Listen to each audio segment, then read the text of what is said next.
தந்தி தொலைக்காட்சி நேயர்களுக்கு வணக்கம். நல்லதை சொல்வோம், நல்லதை செய்வோம், நல்லதே நடக்கும்.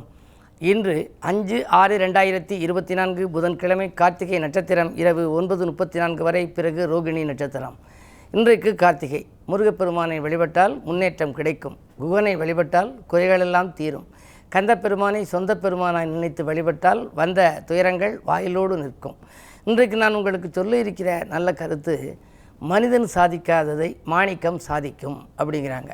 ஜெம்மாலஜின்னு ஒன்று இருக்குது. அதாவது எந்த ரத்தினத்தை எந்த விரலில் போடணும், எந்த மாதிரி வடிவத்தில் நம்ம செய்யணும், தங்கத்தில் செய்கிறதா வெள்ளியில் செய்கிறதா, அது எண்கோணமா அறுகோணமா முக்கோணமா நாற்கோணமா, எப்படி எந்த வடிவத்தில் நம்ம ராசிக்கு ஏற்ற விதத்தில் செய்தால் நமக்கு உடனடியாக பலன் கிடைக்கும் அப்படிங்கிறத நீங்கள் தெரிஞ்சுக்கணும். பொதுவாக செட்டிநாட்டு பகுதியெல்லாம் மாணிக்கம்னு பேர் வைப்பாங்க. சிம்ம ராசிக்காரர்கள் மாணிக்கம் போட்டுக்கணும். போட முடியலை அப்படின்னா அவங்களுடைய பேரே மாணிக்கம் அப்படின்னு இருக்கும். அதே மாதிரி கடகராசிக்காரங்க முத்து போட்டுக்கணும். முத்து போட வசதி இல்லை அல்லது முத்து போட்டுக்க முடியலைனாலும் கூட கடகராசியில் பிறந்தாலே முத்துன்னு பேர் வைப்பாங்க. அது மாதிரி மிதுன ராசிக்காரங்க மரகதம் போட்டுக்கணும். ஒரு பெண் குழந்தை பிறந்திருக்கு, மிதுனத்தில் பிறந்துச்சுன்னா மரகதம்னே பேர் வைப்பாங்க. இப்படி நவரத்தினத்தின் பெயரை கூட வைத்தார்கள் அந்த தமிழர்களெல்லாம். அந்த நவரத்தினம் என்ன செய்யும் அப்படிங்கிறத தெரிஞ்சுக்கணும். அதாவது எந்த கல் வாங்கினாலும் வாங்கினோன்னு போட்டுறக்கூடாது. ரொம்ப சோதனைகள் இருக்கும், சோதித்து பார்த்து தான் போடணும். ஒரு நல்ல முத்து எப்படி இருக்கும் அப்படின்னா, ஒரு டம்ளர் பாலில் போட்டிங்கன்னா மேலே மிதக்கணும்.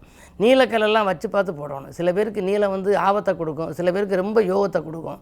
இதெல்லாம் ரத்தினபுரி இளவரசர்னு சொல்லி பழைய காலத்தில் ஒரு படம் வந்துச்சு. அந்த படத்தில் பார்த்திங்கன்னா ஒரு இடத்துல ஒரு கல் இருக்கும். அந்த கல்லை மோதிரமாக்கி அரசர் ஒரு சாதாரண ஒரு சிப்பாய் போடுவார். திடீர்னு யானை மாலை போட்டு ராஜாவாக்கிடும். ராஜாவாகி கொஞ்ச நாள் இருந்த பிறகு ஒரு காட்டுக்கு வேட்டையாட போவார். அப்போ சாப்பிட்ற போது கை கழுவையில் அந்த கல் கீழே விழுந்துடும். கீழே விழுந்தோடனே அந்த நாட்டை வேறு ஒரு சேனாதிபதி பிடிச்சிடுவார். இந்த கல் இருக்கிற வரைக்கும் அவர் அரசாண்டதாக அந்த படத்தில் காமிப்பாங்க. ஆகையினாலே தான் மனிதன் சாதிக்காததை மாணிக்கம் சாதிக்கும் அப்படின்னாங்க. ஒரு மனிதனால் சாதிக்க முடியாது, ஒரு ரத்தினக்கல் சாதிக்குது. ஆனால் அது ஜாதிக்கல்லாக இருக்க வேண்டும், நல்ல கல்லாக இருக்க வேண்டும், நயமான கல்லாக இருக்கணும். எந்த கல்லை யார் போட்டுக்கொண்டால் எந்த எண்ணாதிக்கத்திலும் நம்ம போட்டுக்கலாம். பிறந்த தேதி அடிப்படையில் 17 அப்படின்னா 8, 8க்குரியது சனி, சனிக்குரியது நீலம் அப்படிங்கிற அடிப்படையில் போடலாம். இல்லை நட்சத்திரம், இன்றைக்கு ஒரு பிள்ளை பிறக்குதா, இன்றைக்கு 5ஆம் தேதி 5 புதனுக்குரிய எண். புதன் இன்றைக்கி கார்த்திகை நட்சத்திரம், புதனுக்குரிய பச்சையும் போடலாம். கார்த்திகை நட்சத்திரத்துக்குரிய மாதிரி சூரியனுக்குரிய மாணிக்கமும் போடலாம். ஜாதகத்தில் சூரியன் நல்லா இருந்தால் அதுக்குள்ள கல்லை தேர்ந்தெடுக்கலாம். அதே நேரத்தில் புதன் நல்லா இருந்தால் புதனுக்குரிய கல்லை தேர்ந்தெடுக்கலாம். நாள், திதி, யோகம், கரணம், நட்சத்திரம் பார்த்து நம்ம எந்த கல்லை போட்டுக்கிட்டோம் அப்படின்னா நமக்கு நல்ல பலன் கொடுக்கும் அப்படிங்கிறத தெரிஞ்சு போடணும். அப்படி போட்டுக்கொண்டால் மனிதன் சாதிக்காததை அந்த மாணிக்கல் சாதிக்கும் என்ற கருத்தை தெரிவித்து, இனி யார் யாரெல்லாம் எந்த கல்லை அணிவிப்பதன் மூலம் எந்த விரலில் எந்த நேரத்தில் எந்த பாடல் படித்து எந்த தெய்வ சந்நிதியில் அணிவிப்பது என்பதை பற்றியெல்லாம் இந்த தந்தி தொலைக்காட்சியிலே உங்களுக்கு தொடர்ந்து சொல்வேன் என்று சொல்லி, இனி இந்திய ராசி பலன்களை இப்பொழுது உங்களுக்கு வழங்கப் போகின்றேன். மேசராசி நேயர்களே, உங்களுக்கெல்லாம் இன்று செவ்வாய் சொந்த வீட்டில் இருக்கிறார். உங்கள் ராசிநாதனே ராசியில் இருக்கின்ற பொழுது நீங்கள் எதை நினைத்தீர்களோ அதை சாதித்து காட்டுவீர்கள். அது மட்டுமல்ல, ஆரோக்கியம் சீராக இருக்கும். அதே நேரத்திலே உத்தியோகத்திலே உங்களுக்கு மேலதிகாரிகள் இணக்கமாக நடந்து கொள்வார்கள், கேட்ட சலுகைகளை கொடுப்பார்கள். இந்த நாள் இனிய நாள். ரிஷபராசி நேயர்களே, இன்றைக்கு உங்கள் ராசிக்குள் சந்திரன் இருக்கின்றார். சந்திரன் மட்டுமல்ல, சூரியன், புதன், வியாழன், சுக்கிரன், 4-5 கிரகங்கள் ஒரு வீட்டுக்குள்ளே இருந்தாலே கூட்டு கிரக யோகம் என்று அதற்கு பெயர். ஒரு கிரகம் செய்யாதே மற்றொரு கிரகம் செய்யும். இன்றைக்கு உங்களுக்கு சூரியன் பலன் கொடுக்கவில்லையா, புதன் கொடுக்கும். புதன் கொடுக்கவில்லை என்றால் சுக்கிரன் கொடுக்கலாம். சுக்கிரன் கொடுக்கவில்லை என்றால் வியாழன் கொடுக்கலாம். வியாழனோடு சுக்கிரன் இணைந்தால் விபரீத முறையில் உங்களுக்கு பலன் கிடைக்கும். சூரியனும் புதனும் இணைந்தால் புத ஆதித்ய யோகம். சூரியனும் புதனும் சுக்கிரனும் இணைந்தால் புத சுக்கிர யோகம். ஆக யோகங்களுக்கு மத்தியில் இன்றைய நாள் பிறக்கிறது என்பதனாலே உங்களுக்கு மிக அற்புதமான நாள். நினைத்ததெல்லாம் நிறைவேறும். தொற்ற காரியங்களில் வெற்றி கிடைக்கும். துணையாக இருக்கும் நண்பர்கள் தோள் கொடுத்து உதவுவார்கள். பணவரவு திருப்தி தரும். மிதுனராசி நேயர்களே, உங்களுக்கெல்லாம் சாமர்த்தியமாக பேசி சமாளிக்க வேண்டிய நாள். இன்றைக்கு திடீரென பிரச்சனைகளை சமாளிக்கக்கூடிய சூழல் உருவாகும். விரயஸ்தானத்திலே 4-5 கிரகங்கள், விரயங்கள் மிக அதிகமாக இருக்கும். ஒரு தொகை வந்தால் வரும் முன்னதாகவே செலவு காத்திருக்கும். எப்படி இருந்தாலும் நீங்கள் திட்டமிட்டு செலவு செய்ய இயலாது, கவனம் தேவை. கடகராசி நேயர்களே, உங்களுக்கு அஷ்டமத்திலே சனி. அஷ்டமத்தில் சனி இருந்தால் அகப்பட்டவனுக்கு அஷ்டமத்தில் சனி என்பார்கள். எனவே ஏதாவது ஒரு புது முயற்சி செய்ய நினைத்தால் அதில் தடைகளும் தாமதங்களும் வரலாம். அருகில் இருக்கும் அனுபவஸ்தர் அல்லது யாரேனும் ஒரு ஆண்டோர்கள் சான்றோர்களிடம் யோசனை கேட்டு செய்வது நல்லது. அது மட்டுமல்ல, அரசியல் களத்தில் நீங்கள் இருப்பவர்களாக இருந்தால் திடீரென பொறுப்புகள் மாற்றப்படலாம். இடமாற்றங்களும் உத்தியோக மாற்றங்களும் வருவதற்கான அறிகுறிகள் தென்படும். இந்த நாள் உங்களுக்கு யோசித்து செயல்பட வேண்டிய நாள். சிம்மராசி நேயர்களே, மறைந்த ராகுவால் நிறைந்த தனலாபம் உங்களுக்கு கிடைக்கப் போகிறது. தொழிலிலே 2 மடங்கு லாபம் கிடைக்கும். 10லே குரு இருந்தால் பதவி மாற்றம் என்பார்கள். அந்த குருவோடு இன்று மற்ற கிரகங்கள் சூரியன், புதன், சுக்கிரன், சந்திரன் அனைத்துமே இருப்பதனாலே உங்களுக்கு நல்ல தொழில் வாய்க்கலாம். தொழிலிலே புதிய பணியாளர்கள் வந்து இணையலாம். பழைய பங்குதாரர்களை விலக்கிவிட்டு புதியவர்களை இணைத்துக்கொள்ள முன் வருவீர்கள்.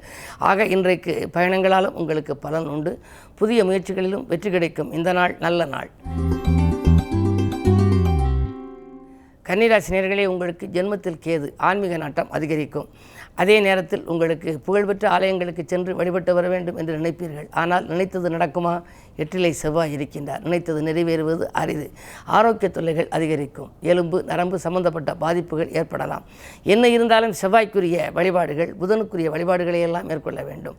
பொதுவாகவே நீங்கள் குலதெய்வ வழிபாட்டை மேற்கொண்டாலே குடும்ப முன்னேற்றம் சிறப்பாக இருக்கும். துலாம் ராசி நேயர்களே, உங்களுக்கு சந்திராஷ்டமம். கவலைகள் தீர வேண்டுமானால் இன்று கந்தனை வழிபட வேண்டும். அதே நேரத்தில் யாருக்கேனும் நீங்கள் ஏதாவது ஒரு உதவி செய்ய நினைத்தால் அது சிறப்பாக நடைபெறாது. உங்களுக்கு மேலும் பிரச்சனைகளையும் சிக்கல்களையும் கூட கொடுக்கலாம். என்ன இருந்தாலும் பிறருக்கு நன்மை செய்தால் அது தீமையாக முடிகின்ற நாளாகத்தான் இந்த நாள் இருக்கின்றது. நிதானத்தை கடைப்பிடிக்க வேண்டும். அமைதியை கடைப்பிடிக்க வேண்டும். வாங்கல் கொடுக்கல்களில் மிக மிக மிக கவனத்தோடு இருக்க வேண்டும். தெருவில் செல்கின்ற பொழுது தயவு செய்து செல்போன்களை பேசிக்கொண்டு செல்ல வேண்டாம். எதிர்வருபவர்களை நல்லா கண்காணித்து செல்ல வேண்டும். வாகனங்களாலும் உங்களுக்கு சில விபத்துகள் ஏற்படலாம். கவனம் தேவை. விருச்சிக ராசி நேயர்களே, உங்களுக்கெல்லாம் இன்று வாய்ப்புகள் வாயில் கதவை தட்டும் நாள்.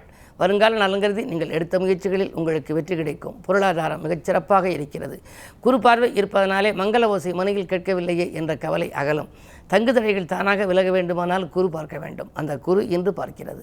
அது மட்டுமல்ல, இன்றைக்கு கார்த்திகை விரதம் என்பதனாலே இன்று அதிகாலையிலேயே நீங்கள் பஞ்சமுக விளக்கேற்றி முருகப்பெருமானை வழிபட்டால் முன்னேற்றத்தின் முதல் படிக்கு செல்ல இயலும்.